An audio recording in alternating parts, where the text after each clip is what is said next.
1988, el yacimiento arqueológico de La Mina, de 1500 años de antigüedad, en la costa norte de Perú, fue saqueado hasta desaparecer. Era el emplazamiento de la tumba del Señor de la Mina, un gobernante de la antigua cultura moche. Algunos dijeron que fue el saqueo más importante en un yacimiento arqueológico peruano desde la conquista española 500 años antes. Entre las piezas robadas había un espectacular tocado de oro. Finalmente pudo ser recuperado tras una disputa entre dos de las figuras más importantes del comercio mundial de antigüedades. Pero antes, este extraordinario tocado salió de la mina, llegó a la capital peruana y cruzó medio mundo, pasando por España, Alemania e Inglaterra. Dejó un rastro de codicia, engaños y asesinatos. No extraña que haya quien crea que es portador de la maldición de los señores mochicas.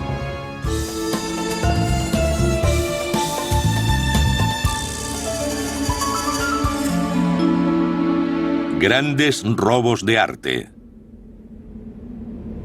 El oro de los moche.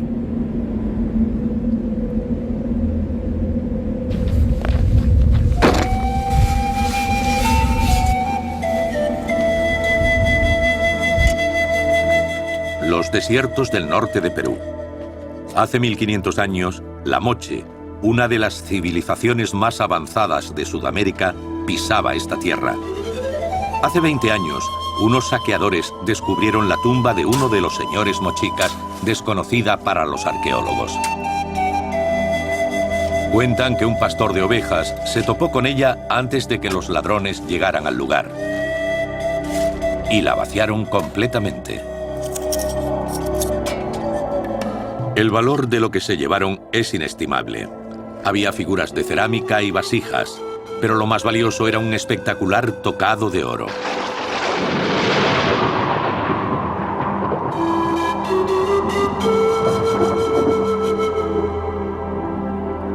Tenía la cara de un dios del mar con 5 tentáculos como los de Medusa. Enseguida lo bautizaron como la Mona Lisa del arte antiguo sudamericano. Desde ese momento, el paradero del tocado fue un misterio durante casi 20 años.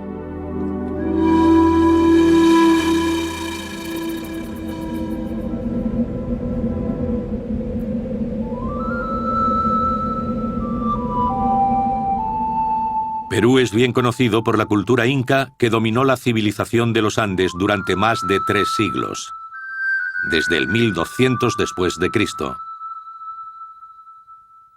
Mucho menos conocida es la cultura moche, que se remonta a casi 1000 años antes de los incas.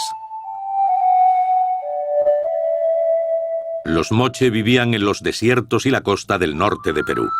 Eran agricultores y pescadores. Y hace 2000 años, esta civilización fue capaz de convertir este paisaje yermo en una tierra fértil que alimentaba a una de las culturas más ricas de América. Una serie de ríos atravesaban sus valles y crearon un complejo sistema de regadío para sustentar una próspera economía rural. La moche fue una de las grandes civilizaciones de la antigüedad, no solo en los Andes, sino en todo el Nuevo Mundo.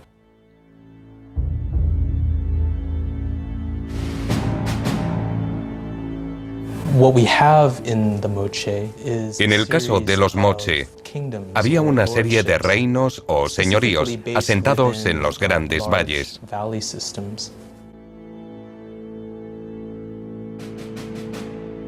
Hace solo unas décadas que conocemos la existencia de los moche, cuando los arqueólogos descubrieron sus restos. En los últimos 30 años ha habido excavaciones espectaculares en la costa norte de Perú. Hemos encontrado tumbas de gobernantes que debían de ser miembros muy especiales de esas sociedades. La excavación más importante fue la de Sipán, en 1987. Lograron rescatar el yacimiento que los ladrones ya habían empezado a saquear. 15 años después, se construyó un museo espléndido para albergar las piezas y objetos encontrados en las tumbas reales de Sipán.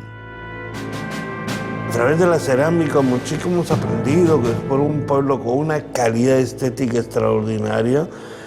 Cada objeto de cerámica moche es realmente una obra exquisita de arte, con todos los cánones de belleza, de perfección, de expresividad, de realismo.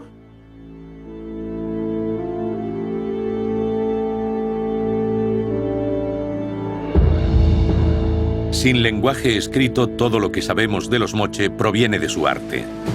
Era una sociedad basada en la religión, la guerra, las élites gobernantes y los sacrificios.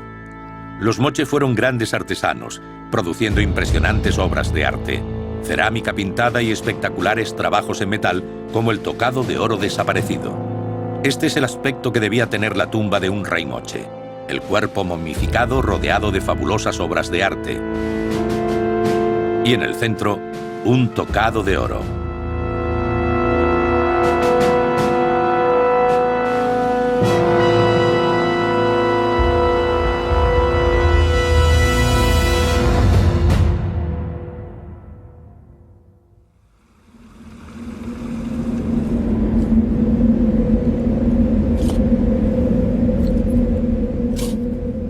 En un territorio tan amplio como el que dominaron los moche, muchos enterramientos han desaparecido sin ser descubiertos por los arqueólogos. Otros han quedado desprotegidos. Y esta remota región ofrece suculentas ganancias a los saqueadores que abastecen a un mercado internacional que mueve cientos de millones de euros. Este ladrón de tumbas aceptó hablar con nosotros si manteníamos su anonimato. En ese pozo, a una profundidad de 1,5 metros. Todo el centro, el muerto en todo el centro, y le agarraba, le sacaba y sus cosas, pues, tenía así. Lo dejé, lo moví, le saqué las cosas más y se quedó ahí el esqueleto. Ha sido Shakira que ha tenido en el cuello y en las manos Shakira. Mochica ha sido de ese tamaño, así, no menos 40 centímetros. Con sus figuras, pues, tenían unos monos al costado del pectoral. Monos y unos...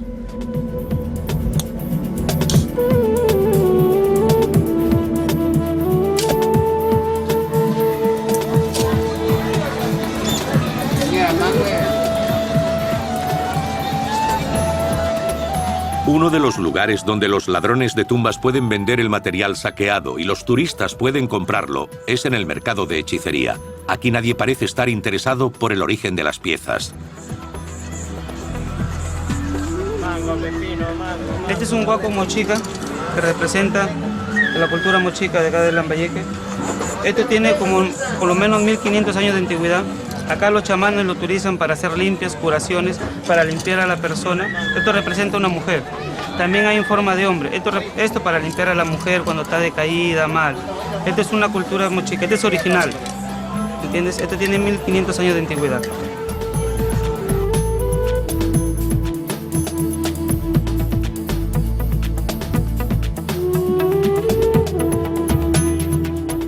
El doctor Walter Alba accedió a llevarnos al yacimiento de la mina, de donde se cree que desapareció el tocado hace 20 años.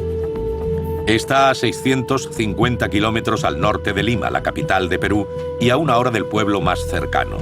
Actualmente no hay nada en el paisaje que indique el esplendor de la tumba.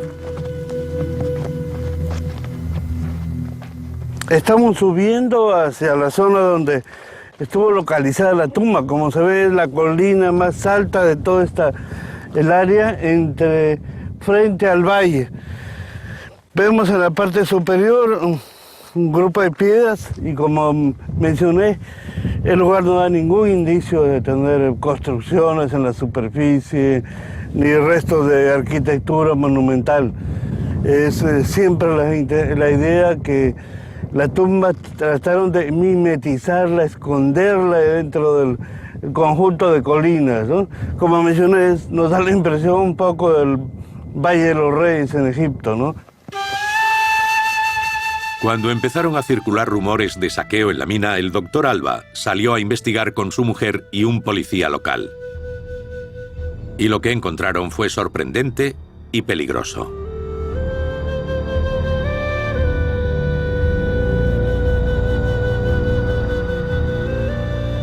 Encontramos que Al notar nuestra presencia, un grupo de personas salieron corriendo de acá y también salió un vehículo, una camioneta blanca, y en el grupo de personas iba también una persona armada con una escopeta.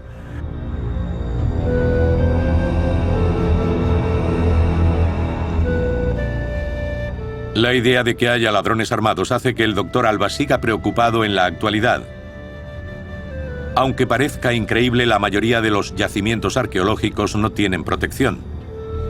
El doctor Alba no se arriesga, siempre lleva un revólver al cinto. Finalmente llegamos al sitio donde estuvo oculto el tocado de tentáculos. Este es exactamente el lugar donde el año 1988 se saqueó una fabulosa cámara funeraria que contenía una tumba, la tumba de un señor o moche.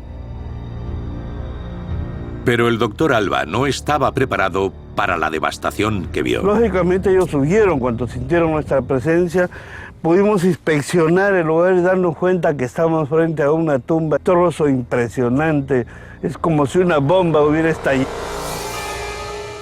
Todo lo habían destrozado, se veían fragmentos de piezas de cobre y fragmentos sobre todo de... Hay restos, por ejemplo... Con los fragmentos que encontraron y su conocimiento de otras tumbas moche, el doctor Alba intentó hacerse una idea de lo que había sido la mina. Actualmente esta tumba ha quedado cubierta de nuevo, perdida en medio del desierto, con la esperanza de que su anonimato la proteja de más robos. Pero, ¿qué había pasado con el tocado? En los meses que siguieron al robo no encontraron rastro de estos objetos tan valiosos y escasas pistas sobre quién podía tenerlos. Los ladrones de tumbas debían de estar en lo más bajo de la pirámide del tráfico, pero seguramente eran conscientes de la importancia de la pieza que habían obtenido en el desierto y debían saber dónde llevarla para obtener su valor en el mercado internacional.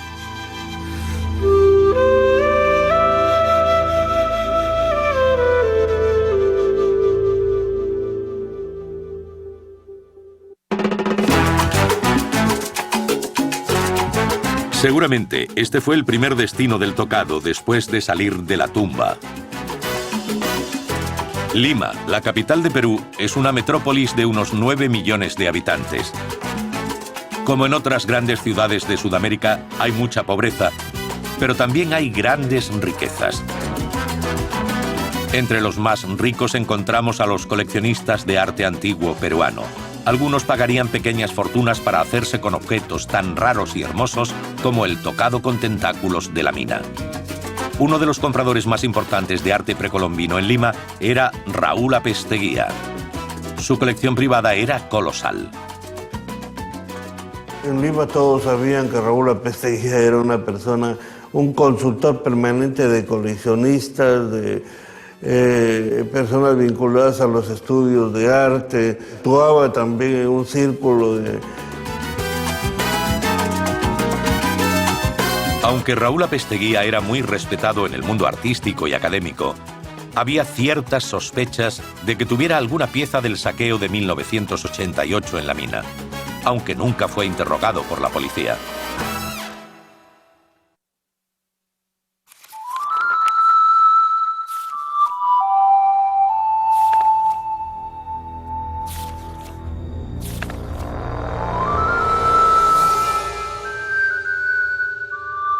Cuatro años después del saqueo, en 1992, el mundo vio el tocado por primera vez. Se publicaron unas fotografías espectaculares de las piezas que habían desaparecido en la mina en un libro llamado Oro del Antiguo Perú. Lo más sorprendente es que el tocado con 8 tentáculos aparecía en la portada. Raúl Apesteguía era uno de los colaboradores.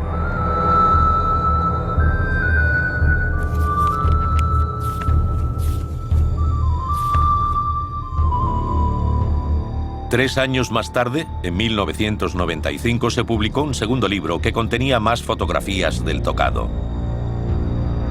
Y de nuevo aparecía el nombre de Raúl Apesteguía en una larga lista de colaboradores notables como la Fundación Nelson Rockefeller.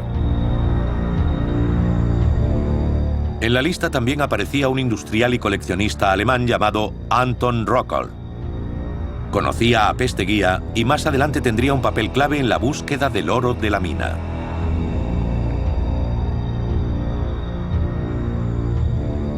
Entonces lo más probable es que aquí hubo una intermediación de algún traficante local que las adquirió y las vendió a Pesteguía, si es que él las tuvo, tenemos que presumir eso. Y a Pesteguía, que tenía todos los contactos internacionales y que era una especie también de...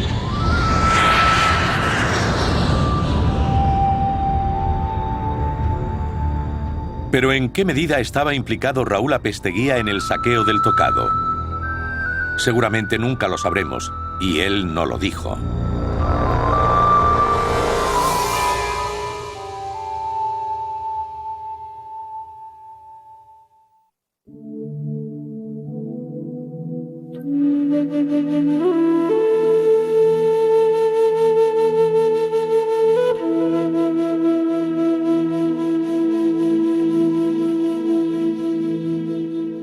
El 26 de enero de 1996, Apesteguía se preparaba para una fiesta familiar en su apartamento, en un edificio de 15 pisos en Lima.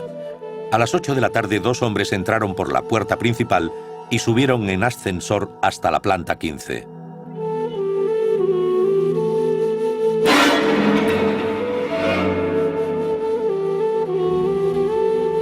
Antes de haberse puesto la camisa, Raúl oyó llamar a la puerta.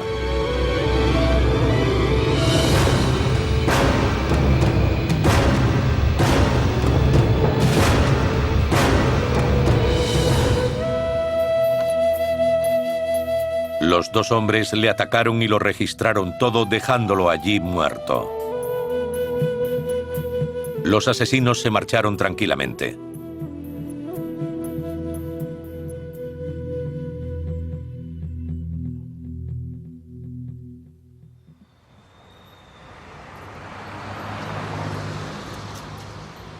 Los periodistas se enteraron del asesinato. García Panta salió rápidamente de su oficina para acudir al lugar del crimen. Estamos en la residencia de Felipe. Este es el edificio Los Olmos en Jesús María. Este edificio Los Olmos. En este edificio los sujetos vinieron acá, pararon su carro en algún punto de esta zona, esta playa de estacionamiento del edificio Los Olmos. Él vivía en el 1502, donde fue el crimen, y en el 1301 vivía su mamá. En el 1301 del edificio,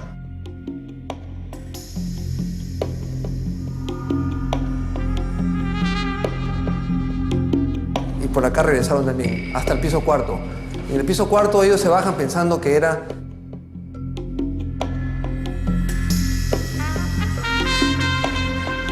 que ellos que era el primer piso, y se encuentran con una señora que es la única testigo que lo ve y que le dice: oiga, usted, esto no es Halloween, estamos en enero. Y ellos, porque uno de ellos tenía una máscara que era de momia y el otro tenía una bolsa plástica en la cabeza. Esta mujer fue el testigo principal en el caso. Le contó a la policía que los dos hombres llevaban una caja llena de cosas que parecían antigüedades.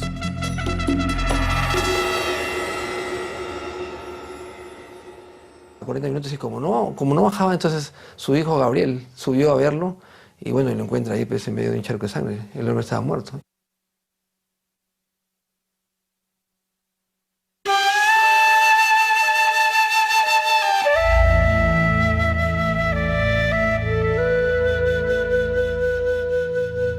Lima quedó conmocionada por la terrible muerte de uno de sus residentes más conocidos. No había motivos aparentes que justificaran ese asesinato, pero algunos tenían sus sospechas. La venganza de los señores Mochicas. Respecto a la muerte de Raúl Apesteguía, se dice que había una maldición moche, que todo el que tocara sus pies arqueológicas le caía una maldición.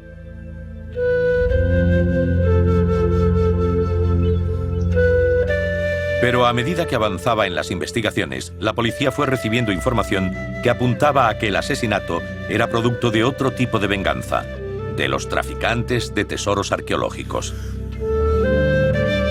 También se descubrió que el experto en antigüedades peruanas no tenía una trayectoria intachable. En el 1971 él con un grupo de huaqueros fue sorprendido por la policía en Nazca, que queda a unos 400 kilómetros al sur de Lima. Y la policía los sorprendió y los encontró, ¿cómo se llama?, depredando el...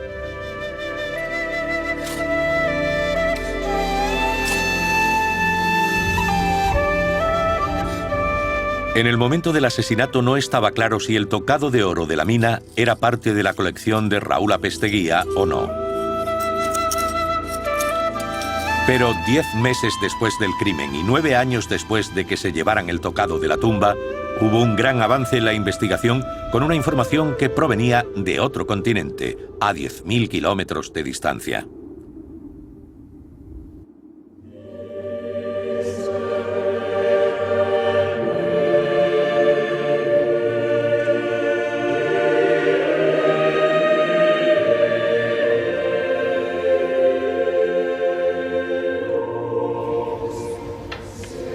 Llegó la noticia de que un tocado de oro con tentáculos había aparecido en España.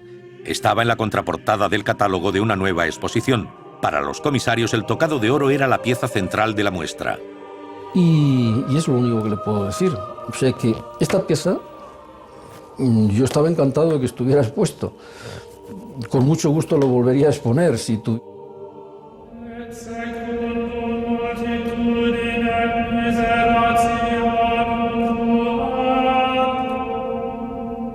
La exposición se montó primero en la Universidad de Santiago de Compostela, pero tuvo tanto éxito que la trasladaron a la iglesia de Santo Domingo, en el centro de la ciudad.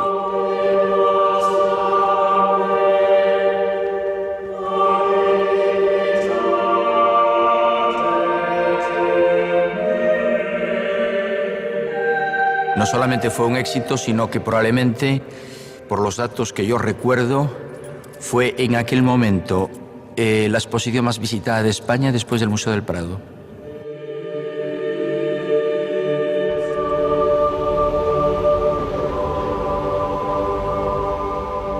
En el trabajo de búsqueda del tocado robado de la mina, la exposición en España era problemática.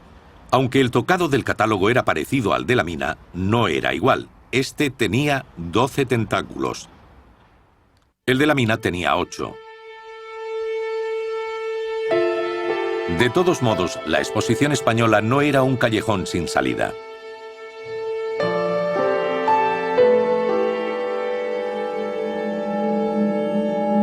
Un año más tarde, en 1997, se publicó un libro de gran formato sobre arte antiguo de América.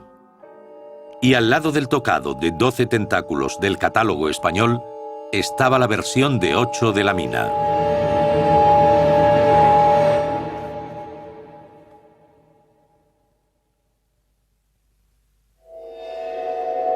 El mismo hombre que recopiló las piezas para la exposición en España había preparado este libro, Leonardo Patterson.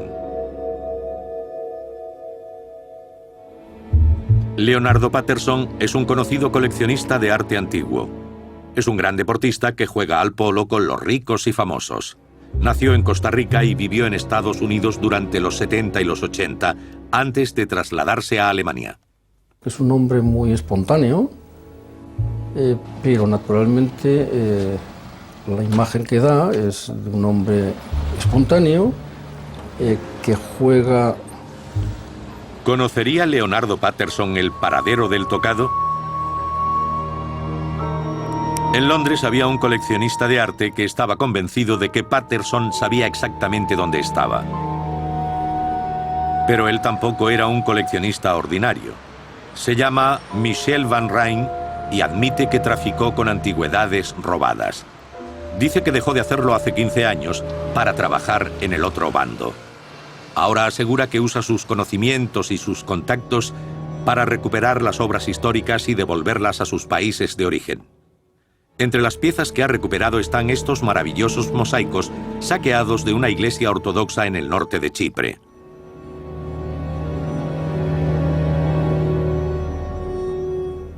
En el año 2000, Van Rijn tuvo en sus manos el libro de Leonardo Patterson con la fotografía del tocado de 8 tentáculos. Cree que contiene fotografías de obras robadas de arte peruano.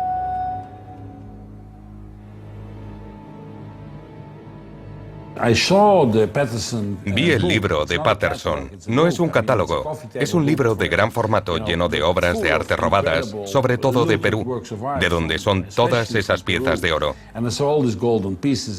Decidí descubrirlo todo y desde 2000 no he dejado de insistir.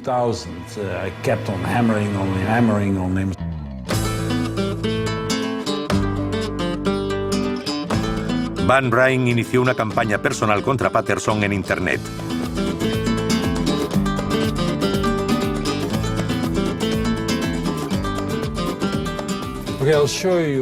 Os enseñaré los números especiales dedicados a Patterson y los de Perú. Y veréis que siempre ha aparecido en algún lugar.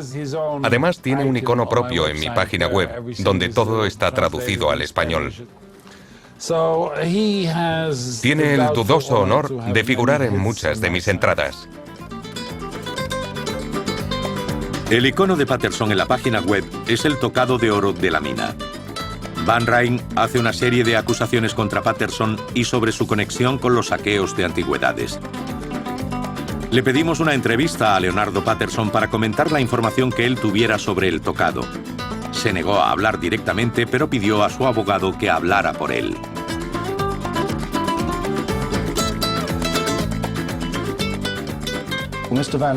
Van Rijn ha iniciado una serie de campañas contra varias personas. Solo hay que darle un vistazo a su web para verlo. Personalmente, creo que se equivoca de persona y que ha dado por sentado que el señor Patterson es el propietario de esta y otras piezas de arte peruano. No creo que sea el caso. Lo que sucedió es que el señor Patterson organizó una exposición en España en 1997 y algunas de las piezas se le atribuyeron a él cuando eran propiedad de otros coleccionistas.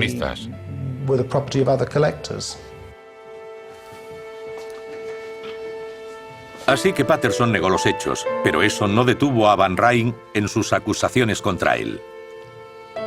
Entre ellas, algunas vienen de fuentes fiables. El expediente Patterson. Procesos judiciales famosos. Un artículo en Journal of Field Archaeology del invierno de 1984. Una detención reciente en Boston ha llamado la atención sobre la existencia de frescos mayas falsos en el mercado internacional. Leonardo Patterson fue el marchante acusado de fraude por intentar vender un supuesto fresco maya acompañado de 2 certificados de autenticidad y otros documentos que se ha demostrado que son falsos. Este es solo un ejemplo, hay centenares. Fue arrestado otra vez y salió. Y aún hay más. En julio de 2001, las autoridades de México dieron un comunicado de prensa que decía: según la información proporcionada por Interpol Suiza, el señor Patterson tiene antecedentes por robo y tráfico de animales, obras de arte y piezas arqueológicas en Estados Unidos y en Europa.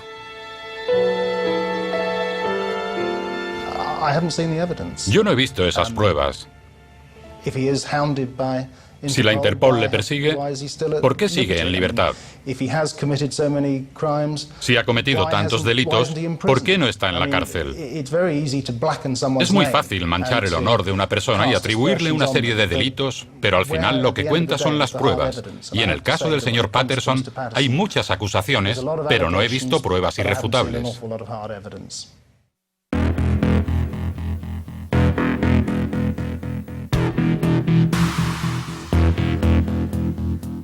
Un hombre que dispone de pruebas irrefutables sobre el pasado de Patterson es un funcionario del Servicio de Aduanas de Estados Unidos, Charles Koska. Leonardo era un personaje. Quiero decir que si le veías una vez, lo recordabas. No se confunde con la gente normal. Sé que hasta la fecha ha recibido 2 condenas en Estados Unidos. La primera está relacionada con unas obras falsas que intentó venderle a alguien que no tenía ni idea y se declaró culpable.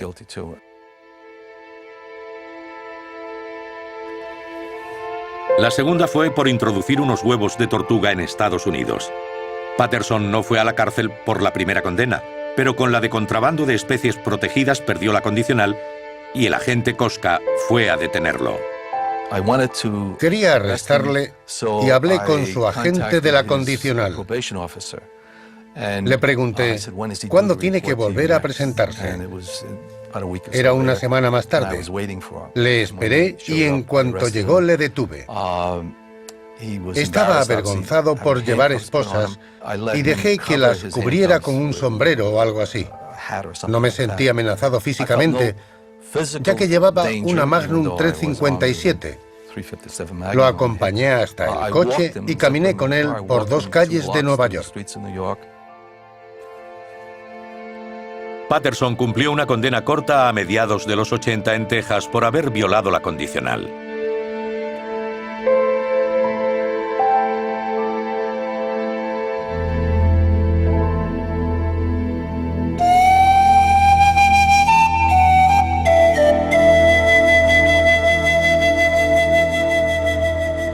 Michel Van Rijn viajó varias veces a Lima para intentar convencer a las autoridades peruanas de que emprendieran acciones legales. Se reunió con Walter Alba y fueron juntos a la policía a presentar sus acusaciones.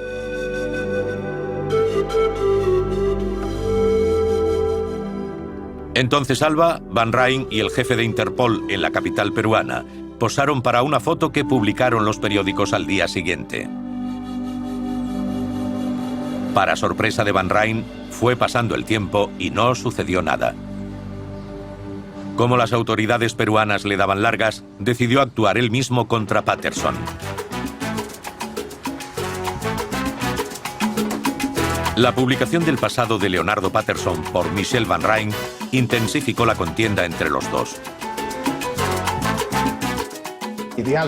Las acusaciones de la página web no tienen sentido. Son calumnias, pero pueden llegar a ser una molestia para quien las sufre. Son acusaciones realizadas por el señor Van Rijn, y cuando se repite una mentira se convierte en verdad. En 2004, Leonardo Patterson se cansó de los insultos y acusaciones que Van Rijn publicaba en su página web. El abogado alemán de Patterson hizo un requerimiento para callarlo. Esto es, que no publique ni ponga a disposición de los demás, ni difunda afirmaciones difamatorias y racistas en las que se insulte o calumnie al señor Patterson. Esto se aplica especialmente a las afirmaciones siguientes: que el señor Patterson es un ladrón, que se trata de la cabeza pensante del tráfico ilícito de piezas colombinas, que soborna a otras personas, y yo firmé con Mickey Mouse para el abogado. Van Rijn no se tomó en serio el requerimiento. Se limitó a publicarlo en su página web junto a las demás acusaciones. Pero 6 meses más tarde, un tribunal alemán dictó un mandamiento contra Van Rijn, del que también se mofó. El señor Patterson fue vilipendiado por el señor Van Rijn en su página web durante 3 años. Anteriormente, en 2004, obtuvo un requerimiento de los tribunales alemanes para detener esas calumnias y difamaciones. Pero a Van Rijn no pareció importarle. Creo que Patterson estaba ansioso por encontrar la manera de que su nombre desapareciera de esa web. Van Rijn pensó que en cuanto Patterson se diera cuenta de que el mandamiento no servía, pensaría en otra manera de convencerlo.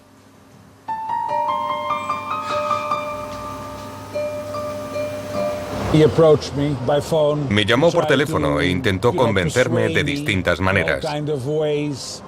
Primero me amenazó, pero como no funcionó, intentó tentarme pidiéndome que aceptara distintas cosas para que lo sacara de la página web.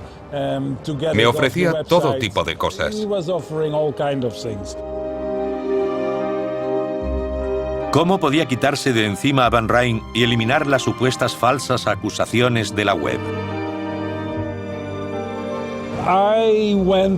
Le seguí un poco el juego, porque vi que era la gran oportunidad de recuperar uno de los tocados moche más espectaculares.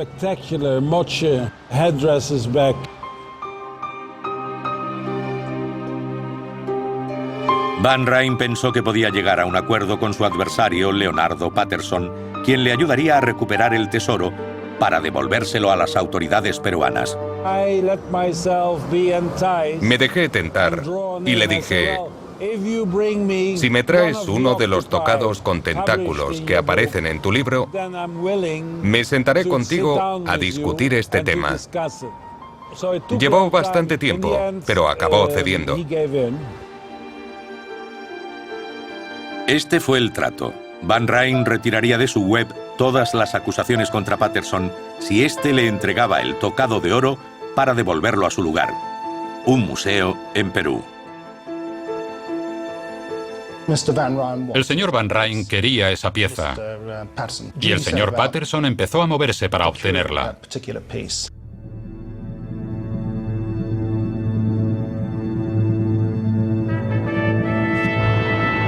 Leonardo Patterson voló a Londres desde su casa de Múnich y fue hasta el piso de Van Ryn en Chelsea.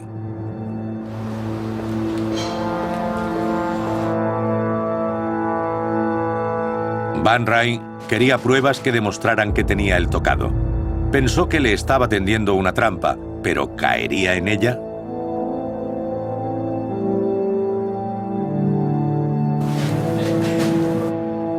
Los dos controvertidos coleccionistas de arte estuvieron charlando varias horas, disfrutando de una barbacoa. Llegó un momento en que Patterson le hizo a Van Ryn la oferta que no podía rechazar. Estaba aquí sentado. Seguro que se sentía como en casa entre mis dos estatuas, el manifiesto contra el mundo del arte. Era una locura, y me enseñó una fotografía del tocado de 8 tentáculos. Mi hijo bajó silenciosamente y tomó una foto con el móvil. Fue un día tremendo para Leonardo, porque se quedó... Lo pillamos por sorpresa, en serio. Lo teníamos fotografiado. Teníamos una prueba.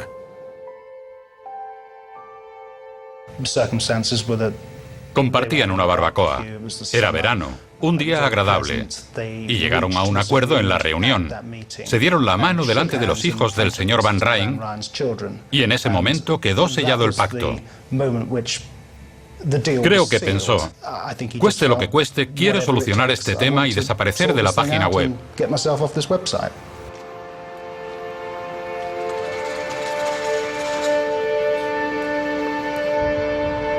Tras la reunión con Van Ryn, Patterson voló de vuelta a Alemania. Ahora la pregunta era, ¿dónde estaba exactamente el tocado de 8 tentáculos? Van Ryn seguía convencido de que lo tenía su antiguo adversario, Leonardo Patterson. ¿Pero era así o Van Ryn estaba equivocado?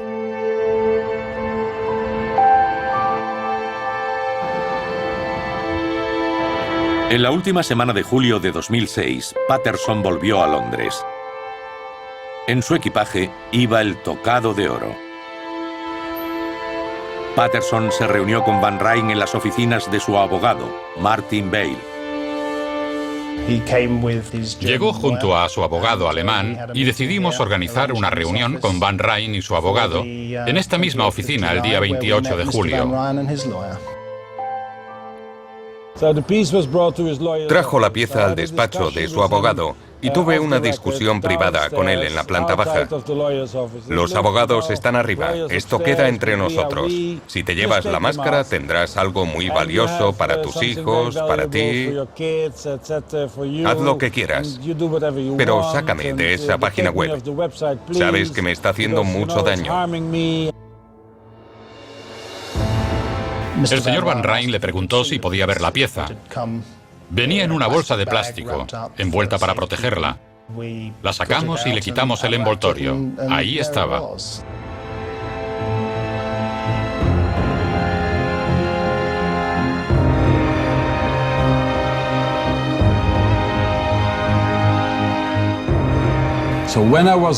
Cuando estaba en el despacho del abogado y vi esa pieza en mis manos, empecé a temblar, porque es mágica, es cruel y hermosa al mismo tiempo, y te habla directamente.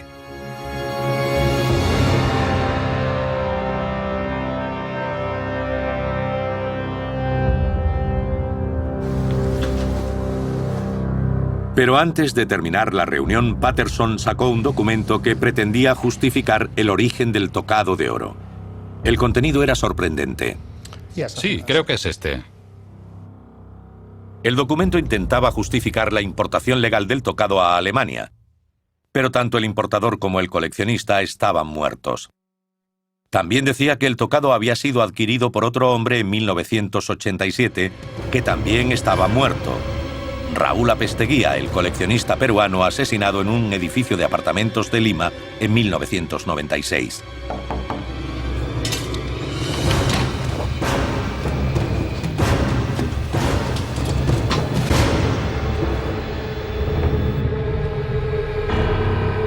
A Van Rijn no le convenció el documento que pretendía legitimar la procedencia del tocado.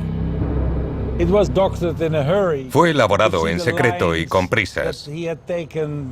Estaba firmado y podías ver que las frases habían salido de otro texto, de otra pieza que había sido importante en el pasado. Montaron algo, pero era tan evidente que el documento era falso.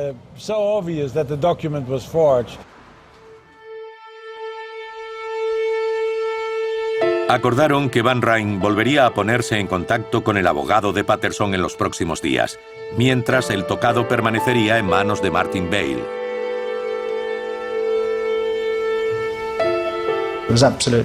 No se me ocurría ningún sitio seguro. Estaba claro que no sería la oficina, así que decidí llevármelo a casa, cuidar de él durante el fin de semana.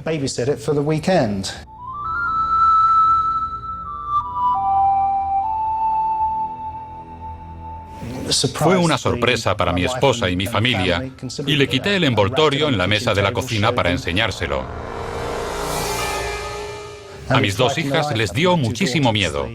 Decían, esa cosa peruana es espeluznante. Y agradecieron que por la noche cerrara la puerta para que esos 8 tentáculos no pudieran atraparlas. Así que me dediqué a vigilarlo y a asegurarme de que no le pasaba nada. El lunes me lo llevé al despacho e hice algunas comprobaciones de seguridad.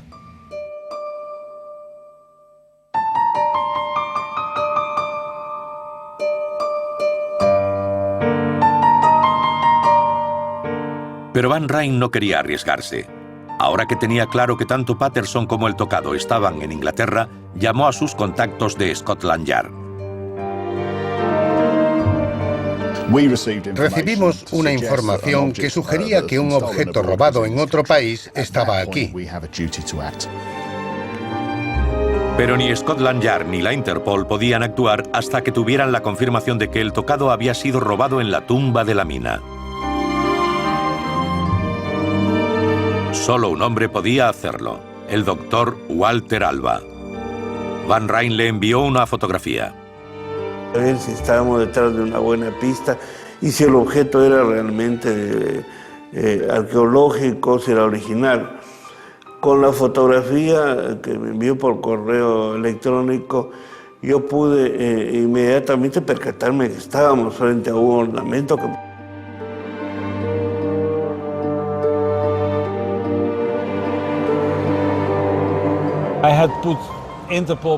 Yo ya había avisado a Interpol Perú junto a Walter Alva años antes de que esas piezas fueran robadas, y Walter lo había corroborado. ¿Por qué teníamos que esperar y arriesgarnos a que Leonardo se llevara el tocado de la oficina de su abogado? Habría desaparecido. Fueron pasando los días y Patterson abandonó el hotel. ¿Se habría marchado con el tocado o seguía en poder de su abogado? Nuestra mayor preocupación era que el objeto siguiera en el mismo lugar hasta el momento de actuar.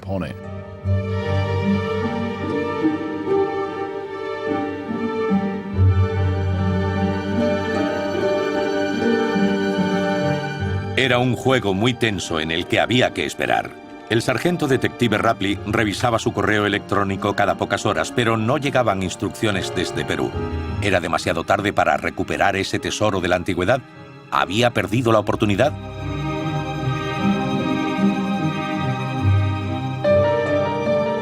Se hace el intercambio de información con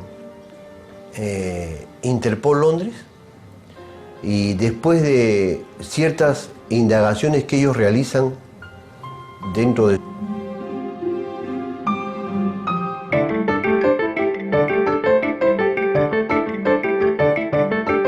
En cuanto Interpol dio la orden, Scotland Yard le encargó el caso a Michelle Roycroft. Llamó a Martin Bale, que estaba de vacaciones en Francia con su familia. Me dijo que suponía que yo tenía la pieza de oro y le dije que sí. Me dijo que, en su opinión, y en la de la policía británica, era un objeto robado, reclamado por las autoridades de Perú. Quería pasar por mi oficina a recogerlo. Le dije que regresaría a la oficina, hablaría con mi cliente y luego la llamaría a ella para citarla. El 15 de agosto de 2006, la agente Roycroft y otra policía se dirigían a las oficinas del abogado de Patterson en Londres. ¿Conseguirían recuperar el tocado 20 años después de haber sido robado? Enviamos a 2 mujeres policía vestidas de paisano. No llevamos armas. No era necesario llevar a cabo ninguna vigilancia ni registrar el edificio. Recuerdo que Michelle Roycroft me envió un correo y me dijo: me sentaré fuera de la oficina hasta que vuelva para coger la pieza. Y yo le contesté que le llevaría la silla para que se sentara.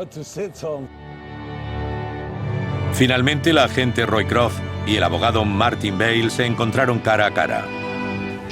Me enseñó 1 o 2 documentos que llevaba consigo. En cuanto le pidieron la pieza, él la sacó cuidadosamente de una caja fuerte. Saqué la pieza. Se la enseñé y me dijo muy claramente que las autoridades peruanas la habían reclamado. La policía británica tenía que conseguir que la pieza fuera devuelta. Creo que sabían que tenían un objeto originario de Perú, pero que apareciera un policía en sus instalaciones para decirles que sabían que era peruano y que creían que era robado era un elemento sorpresa. Me sorprendió que la policía británica mostrara tanto interés, pero en cuanto lo supe, no tuve más opción que dárselo.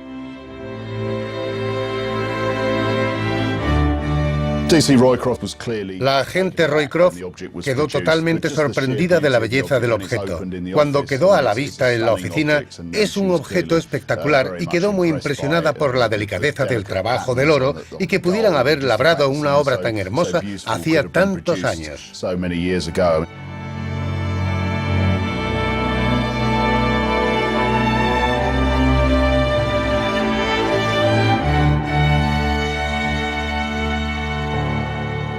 Martin Bale llamó a su cliente, Leonardo Patterson, para contarle lo ocurrido.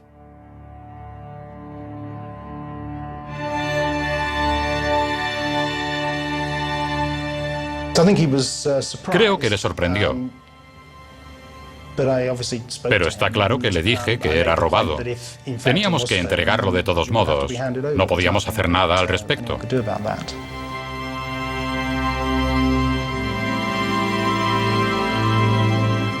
Así que la amarga contienda entre Michelle Van Ryn y Leonardo Patterson se saldaba con la devolución del tesoro Moche.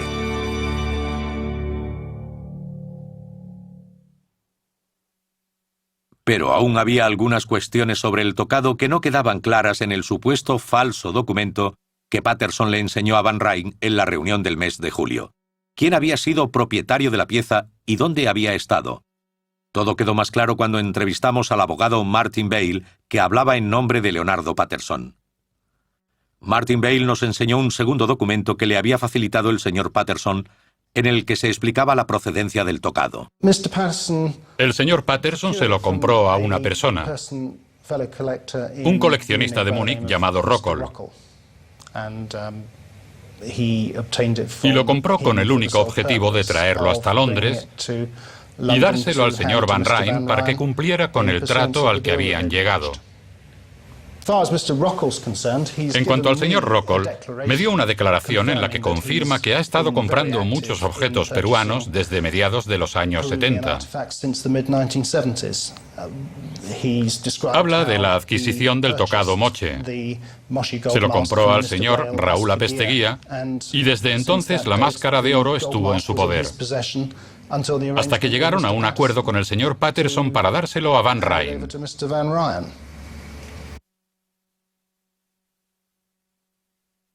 Anton Rockall es un conocido coleccionista de antigüedades.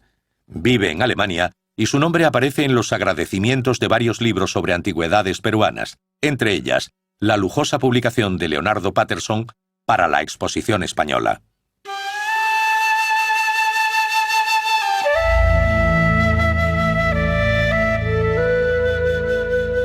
Esto es lo que parece que sucedió.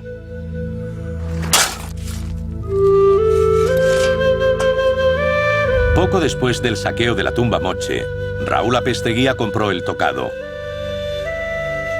Y en pocas semanas se lo vendió a Anton Rockall. Él se lo llevó a unos expertos de la Universidad de Múnich.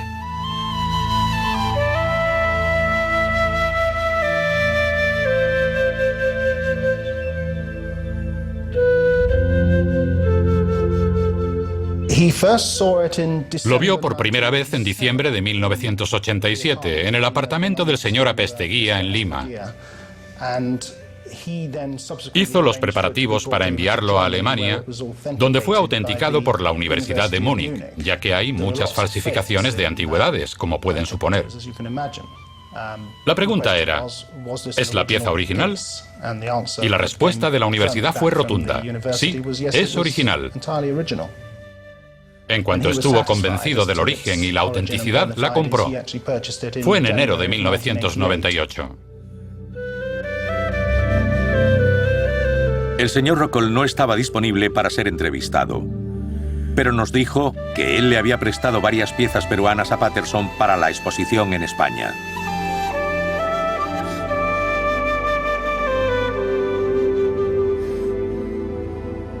A pesar de haber recuperado el tocado en Londres, Interpol Perú sigue teniendo una orden para interrogar a Leonardo Patterson sobre otras piezas antiguas.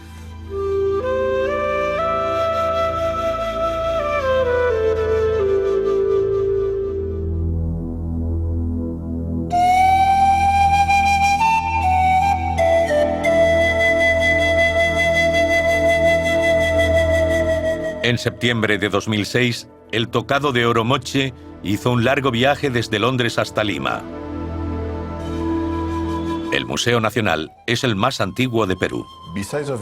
Además de su belleza, creo que lo más valioso de esta pieza, desde el punto de vista social, es la identidad nacional. Es muy importante. Y por eso tenemos a mucha gente haciendo cola para verla expuesta.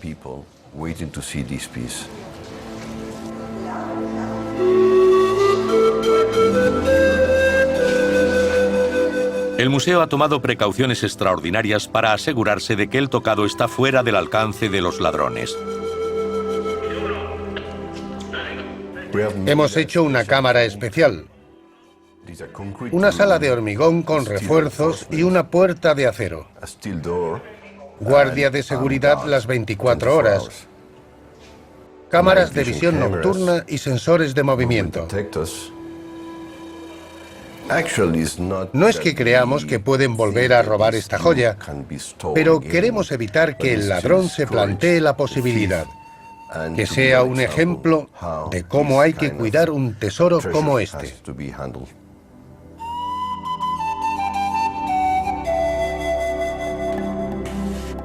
El tocado de oro está donde debe estar, pero la historia de los señores mochicas y sus tumbas saqueadas nos muestran cuán vulnerables son los yacimientos antiguos ante la codicia del siglo XXI. Yo creo que en realidad aquí no ha habido ninguna maldición porque no tenemos a ningún individuo capturado y puesto en una cárcel.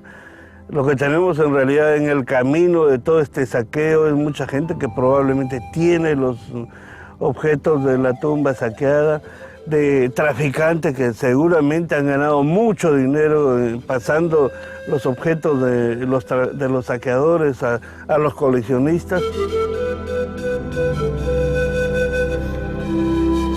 Puede que algún día el otro objeto de oro que el doctor Alba cree que fue saqueado de la mina regrese y sea expuesto junto al tocado de oro con 8 tentáculos, que ya se ha convertido en un icono nacional.